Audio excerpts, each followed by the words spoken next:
What's up, YouTube? Gonna get into this snow globe situation that we got going on. Maybe shed some light or shed some shade on what people call this global warming, or what you want to call this thing that could possibly be happening. Just perspective, some thought for food here. So if you can bear with me here and realize that much of the world is calcifying their pineal, or has a calcified pineal. In general, we are becoming more calcified and crystalline because really, again, the body is just, well, of course, spirit is another word for energy. Like school spirit is your energy. So we're saying that our spirit or our energy is moving at a slower rate of vibration, and now we're denser, and now we're identifying with this human body or this human experience as being what we are. You know, it really conflicts with manifestation and what we experience and experience. So if we look at it like the sun is our external expression of our pineal, then we can bridge some gaps here. Because if the sun is our pineal, then we understand that we're in basically a snow globe, basically being encased in crystal. And if anybody is into this supposed flat earth theory or what have you, then we can realize that we are in a parallel or parity reality, a crystallized ball reality inside of a trapped pineal, a trapped essence, a soul, because that's what it is. The sun is a soul. And again, your solar plexus. So if we're talking about the chest, the pineal will be the less dense form of the soul, and then the reflection of it will be the solar plexus, or the heart. And then the core of the actual body, or the lower self, the lower brain, like the intestines. If you look at the brain, the intestines look very similar in a sense there. Then we can see it's just a reflection of a reflection. So as the water supposedly raised or the ice caps melt, it is just the pineal decalcifying, and we're returning to the womb. We'll be able to breathe underwater, but some will stay dense. They'll get on the ark with Noah, whatever. But this is a crystalline unreality. This is a prism, or a prison of emotion and pain. Where we are is not where we are, if you can follow me that far.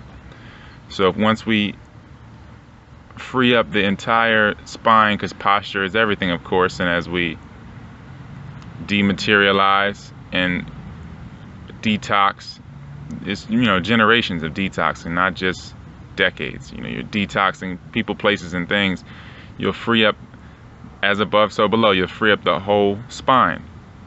You'll free up everything. So then the flow of energy will allow us to tap into what people call the Christ or Krishna consciousness. But the Christ consciousness or Krishna consciousness, whatever, what have you, comes to destroy. Christ comes to destroy. That's what the whole sacrifice, that's what the whole thing comes from. Coming to destroy, coming on an ass to destroy, basically. And you got to realize that once you have tapped into a person, place, or thing, that you always have it alchemically within you. So if you have tapped into the Christ consciousness for one brief moment, you can tap into it more and expand. That's where we get what would Jesus do, or what would Haru do, rather, however you want to look at it. So if you have a person that you have met, you talk to them one time and your energies collide, the residue is there for eternity. Yes, eternity. So you just have to realize that, again, everything outside of you is an expression of you, and vice versa. Like I was saying, everything you see is what's projecting your body into existence, and vice versa. So what we have going on here is just different facets of self, reminding self of self.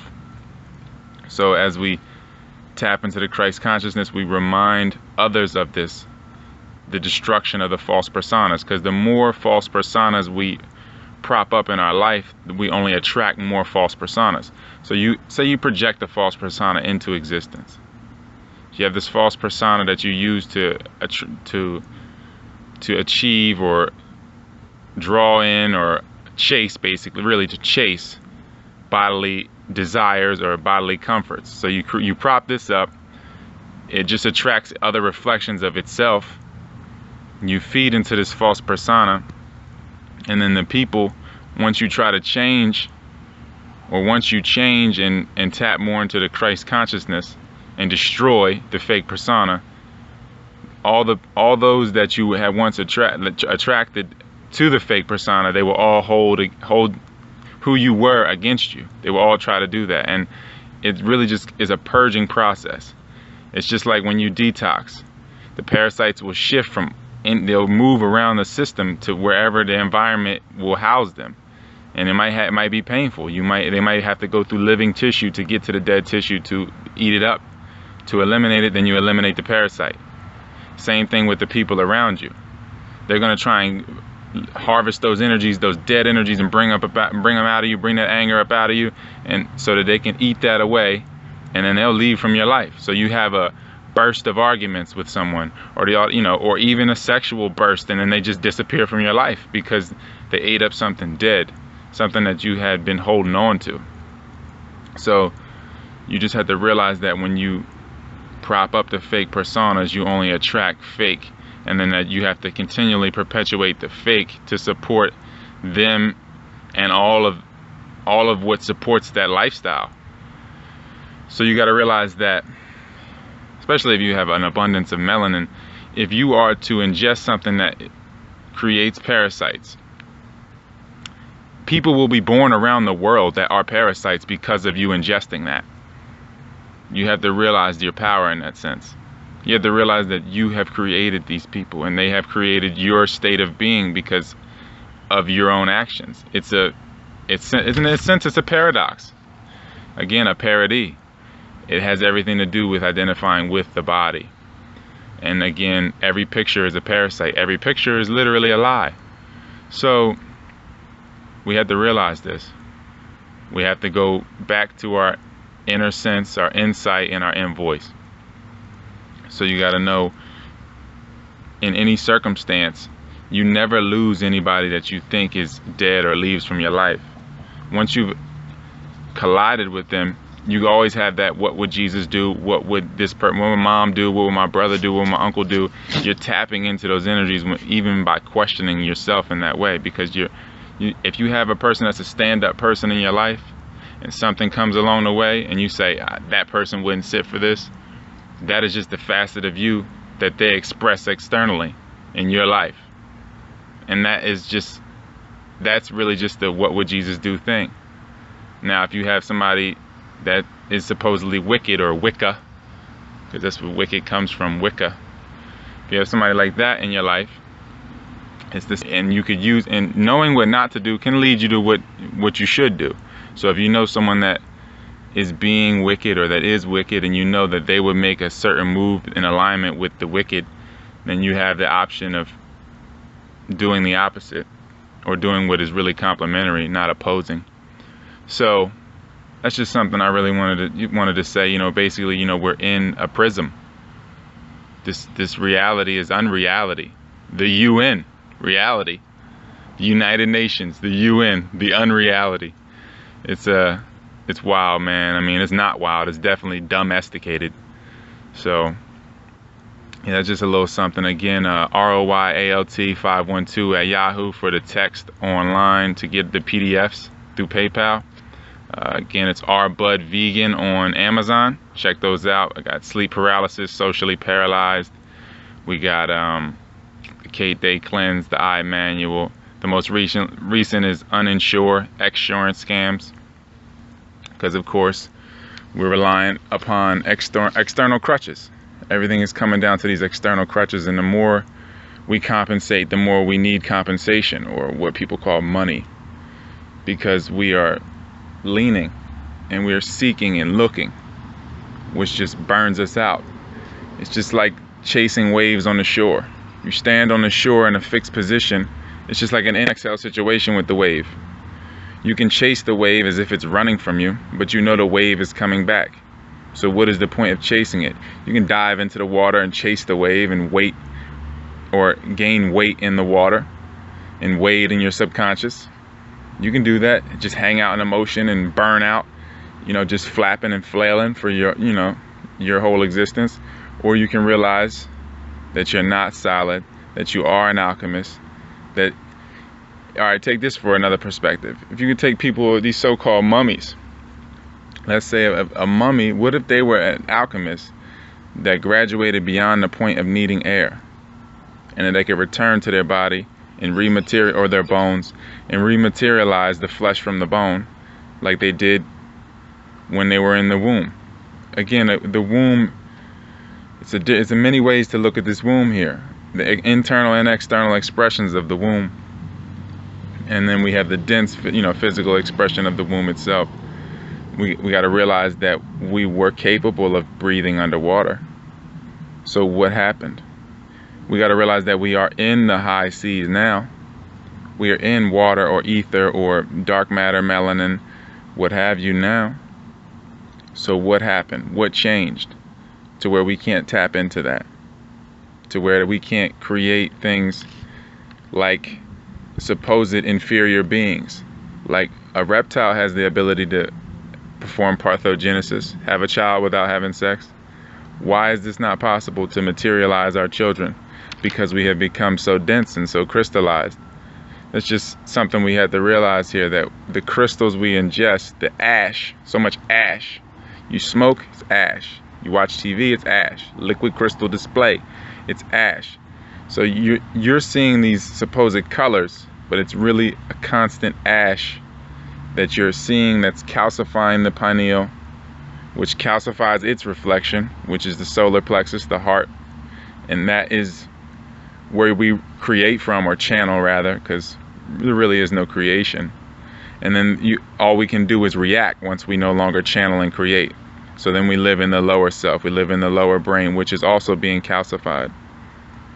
Because again, the body is energy, it's immortal energy. We should be able to pick it up, move it, dematerialize and materialize at will, instead of leaving a hunk of meat to be decomposing with unconsciously for our relatives to take care of. Death would not be considered what it is if we just dematerialized. But no one affords themselves this perspective of being completely alone. I don't know very many people that have been totally alone, nobody around for miles and miles.